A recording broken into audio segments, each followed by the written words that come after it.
میری بہن کی جوڑوں کی بیماری ہے، میں تو خود جوڑوں کی بیماری میں مبتلا ہوں، اپنا علاج نہیں کر سکا، تمہاری بہن کا کہاں سے کروں گا؟ بہرحال دعا کیا کرو اللہ سے۔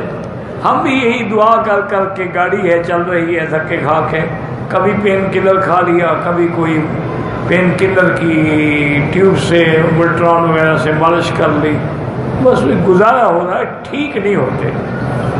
جو بڑے ڈاکٹر ہیں نا اس کے نی کے جو پروفیسر ہیں، وہ یہ کہتے ہیں کہ مکی صاحب اس کا علاج یہی ہے کہ آپ جب چاہیں ہم آپ کے گھٹنے بدل دیں، وہ اور ڈال دیتے ہیں۔ اور آج کل وہ مسئلہ ہی مشکل نہیں رہا، پہلے تو بڑا یعنی مشکل آپریشن ہوتا تھا، اب تو بالکل آسان ہے۔ لیکن میں نے جو دوستوں کو دیکھا ہے نا جن نے کرائے ہیں، ان کے لیے ابھی تک وہی پرابلم ہے، وہ پہلے سے بھی زیادہ مشکل میں آ گئے ہیں۔ اس لیے وہ میں نے کہا پھر میں کیا کروں کہ پھر گزارا کرو۔ ابھی میں چند دن پہلے یہاں ایک بہت بڑے ڈاکٹر ہیں آرتھوپیڈک کے، ان کے پاس گیا تھا، وہ شاید مجھے جانتے تھے، اللہ ان کو خوش رکھے۔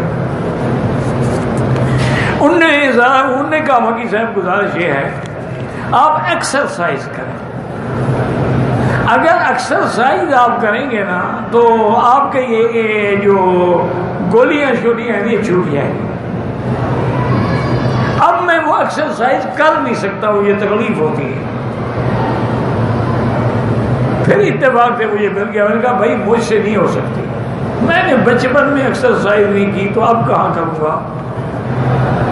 انہوں نے کہا آہستہ آہستہ کرو، 1 دفعہ 2 دفعہ 3 دفعہ 4 دفعہ، پھر بڑھاتے جاؤ 10 تک جاؤ، ہر نماز کے بعد سے ٹانگ سیدھی کر کے اور اللہ کا نام کوئی پڑھتے رہیں، یا اللہ یا اللہ یا اللہ یا اللہ، پھر نیچے رکھ دیں، پھر یا اللہ یا اللہ پڑھ۔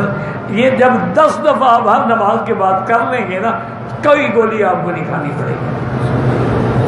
میں نے کہا بھائی میرے لیے بڑا مشکل ہے۔ انہوں نے کہا ٹھیک ہے، کچھ دنوں کے بعد میں آپ کو بلاؤں گا، ایک نیا انجیکشن آیا ہے جس میں کارٹیزون نہیں ہے، یہ جو اندر اللہ نے ایک مادہ رکھا ہے، گریس رکھی ہے، وہ خشک ہو جاتی ہے تو ہڈیاں ٹکراتی ہیں، درد ہوتا ہے، تو وہی ہم اندر ڈال دیتے ہیں۔ تو بعض لوگوں کو تو اس نے کہا اتنا فائدہ دیتا ہے کہ سال 2 سال کر نکلتے، بعض کو 6 مہینے، بعض کو 1، بعض کو فائدہ ہوتا ہی نہیں۔ انہوں نے کہا یہ اللہ کے ہاتھ میں، لیکن ہم آپ کو انجیکشن لگائیں گے۔